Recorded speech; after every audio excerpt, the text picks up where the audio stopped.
रुक कर लेते एक और बड़ी खबर की तरफ। देहरादून से आ रही है खबर। टनल रेस्क्यू ऑपरेशन को लेकर सीएम धामी ने बैठक ली। उच्च अधिकारियों के साथ सीएम धामी ने बैठक ली। जल्द से जल्द बचाव कार्य पूरे करने के निर्देश दिए। सभी अधिकारियों को समन्वय बनाकर काम करने के निर्देश दिए गए हैं। केंद्रीय एजेंसियों के साथ रखे पूरा समन्वय, सीएम धामी ने बात कही है। उत्तरकाशी के सिलक्यारा में हुए टनल हादसे की सीएम धामी पल पल की अपडेट अधिकारियों से ले रहे हैं। वह उन्होंने सचिवालय पहुंचकर शासन के उच्च अधिकारियों की बैठक लेते हुए जरूरी दिशा निर्देश दिए हैं। सीएम पुष्कर सिंह धामी ने मुख्य सचिव डॉक्टर एस संधू को बचाव कार्यों में जुटी केंद्रीय एजेंसियों को प्रदेश सरकार के स्तर से पूरा सहयोग देने के निर्देश दिए हैं।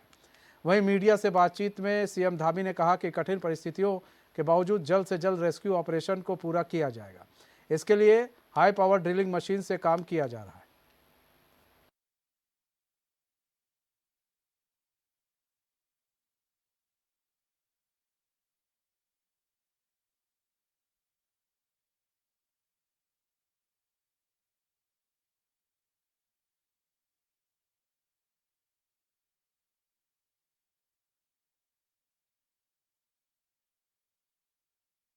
काशी के सिलक्यारा टनल हादसे की स्थिति जानने के बाद वापस देहरादून लौटे पूर्व कैबिनेट मंत्री प्रसाद मैथानी ने प्रेस कॉन्फ्रेंस की।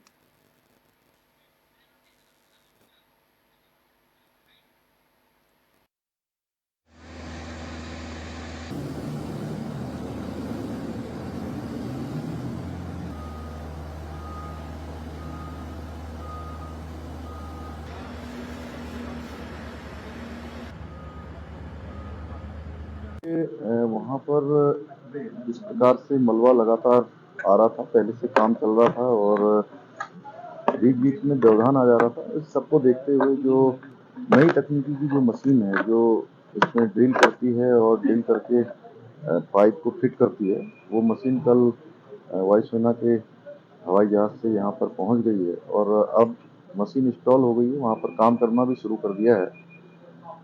NHI, TCL और भारत सरकार के अधिकारीगण सभी एक दूसरे के समन्वय के साथ वहाँ पर काम कर रहे हैं।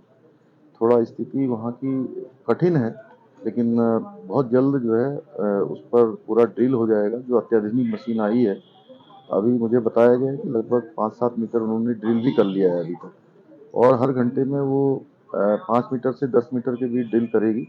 तो जल्दी से जल्दी अगर सब चीज़ें ठीक रहीं तो हम उन सभी को जो हमारे भाई उसके अंदर हैं, उन सभी को निकाल पाएंगे। अभी भारत सरकार के मंत्री जी भी, माननीय DK सिंह जी भी वहाँ पहुँच गए हैं, अन्य टीम भी पहुँची है। राज्य सरकार की तरफ से उन जो एजेंसियां काम कर रही हैं या तकनीकी विशेषज्ञ हैं, हर प्रकार का सहयोग देने के लिए। रोहित विक्रम सिंह हमारे साथ लाइव जुड़ चुके हैं, हमारे संवाददाता पूरी जानकारी के साथ। तो रोहित, लगातार रेस्क्यू का काम चल रहा है, केंद्रीय मंत्री पहुंचे हुए हैं सिलक्यारा में, इधर सीएम पुष्कर सिंह धामी मीटिंग ले रहे हैं। मतलब जो चिंता है वो केंद्र से लेकर राज्य तक देखी जा सकती है। बिल्कुल मनीष, और इसकी वानगी इसी बात से जाहिर होती है कि प्रधानमंत्री लगातार 3 बार फ़ोन के माध्यम से और अन्य माध्यम से मुख्यमंत्री पुष्कर सिंह धामी से लगातार फीडबैक ले रहे हैं। जो उत्तरकाशी के सिलक्यारा में टनल में जो लोग फंसे हुए हैं श्रमिक, उनकी कुशल से प्रधानमंत्री पूछ रहे हैं। गृह मंत्री अमित शाह भी लगातार फीडबैक ले रहे हैं और यही वजह है कि भारत सरकार ने अपने प्रतिनिधि के रूप में केंद्रीय मंत्री जनरल VK सिंह को भेजा है वहाँ पर कि क्या हालात हैं, मौके पर आप जाके देखिए, वहाँ पर लोगों को थोड़ा ढाढ़स बधाइए। भारत सरकार का जो एक संदेश है वो तमाम जो एजेंसियां काम कर रही है, उत्तराखंड शासन प्रशासन के जो अधिकारी काम कर रहे हैं, उन तक ये मैसेज पहुंचाइए कि सरकार हर संभव पर, हर मोड़ पर, हर कदम पर उनके साथ खड़ी है और जल्दी से जल्दी रेस्क्यू ऑपरेशन को पूरा किया जाए। जो भी सामान, जो भी इक्विपमेंट्स, जिन चीज़ की भी आवश्यकता होगी वो केंद्र सरकार की तरफ से उपलब्ध कराया जाएगा। और इधर जो देहरादून सचिवालय में मुख्यमंत्री पुष्कर सिंह धामी की अध्यक्षता में एक हाई लेवल बैठक है, वो इसी टनल हादसे को लेकर हुई, जिसमें उन्होंने मुख्य सचिव डॉक्टर SS संधू को निर्देश दिए हैं कि सभी केंद्रीय एजेंसियों का परस्पर सहयोग जो है शासन प्रशासन के अधिकारी उत्तराखंड के दें और इसके साथ ही जो भी वर्कर्स वहाँ पर काम कर रहे हैं, टेक्नीशियंस काम कर रहे हैं, उनको किसी भी किस्म की दिक्कतें ना हो, उनके स्वास्थ्य का, उनके खाने पीने का भी ख्याल रखा जाए और पूरा प्रयास यही हो कि पूरे सावधानी के साथ, पूरे एहतियात के साथ जो ओवर ड्रिलिंग मशीन जो है हाई पावर की जो दूसरी आई है, उससे सुरंग बनाने का काम पूरा हो सके। और मुख्यमंत्री ने इस बात के लिए भी कहा है क्योंकि ये मशीन जो 5 से 10 मीटर सुरंग जो है 1 घंटे में खोदती है, तो अब ऐसी संभावना जताई जा रही है कि शाम तक या रात तक ये पूरी सुरंग खुद जाएगी और जो ह्यूम पाइप है उसको बिछाया जा सकेगा। और मुख्यमंत्री कार्यालय में मुख्यमंत्री ने अपर मुख्य सचिव राधा रतूड़ी, मुख्यमंत्री के जो सचिव हैं आर मीनाक्षी सुंदरम और गढ़वाल कमिश्नर विनय शंकर पांडे से भी ऑफिस में बातचीत की है और पल पल की अपडेट्स लेते रहने के निर्देश दिए हैं और यही कहा है कि उत्तराखंड सरकार की तरफ से, शासन के अधिकारियों की तरफ से परस्पर सहयोग और फीडबैक वहां से लिया जाए। क्या कुछ वहां पर हो रहा है, क्या कुछ गतिविधियां हो रही हैं, उसको लेकर सरकार को अवगत कराया जाए ताकि समन्वय और कोऑर्डिनेशन वाली जो भावना जिसके तहत काम करने के लिए कहा जा रहा है वो कोऑर्डिनेशन बना रहे और जल्दी से जल्दी ये रेस्क्यू ऑपरेशन कंप्लीट हो जाए। अच्छा, ऐसे में देखिए यहाँ पर बात की जाए रेस्क्यू ऑपरेशन की तो कहा जा रहा है कि काफ़ी हद तक जो है वहाँ पर खुदाई हो गई है, जैसे ड्रिलिंग की गई है। बताया जा रहा है 12 से 13 मीटर ड्रिलिंग कर ली गई है और जो काम है उस पर जोर दिया जा रहा है कि जल्द से जल्द इसको जितना जल्दी हो सके पूरा कर लिया जाए। अभी क्या लग रहा है, कितना समय और लग सकता है? ये देखिए मनीष जी, 1 घंटे में अगर वो मशीन 5 मीटर की खुदाई करती है तो अभी 2 बज रहे हैं, तो 3, 4, 5, 6 बजे तक करीब 20 मीटर से लेकर 25 मीटर तक खुदाई हो सकती है और करीब 12-13 मीटर खुदाई हो चुकी है।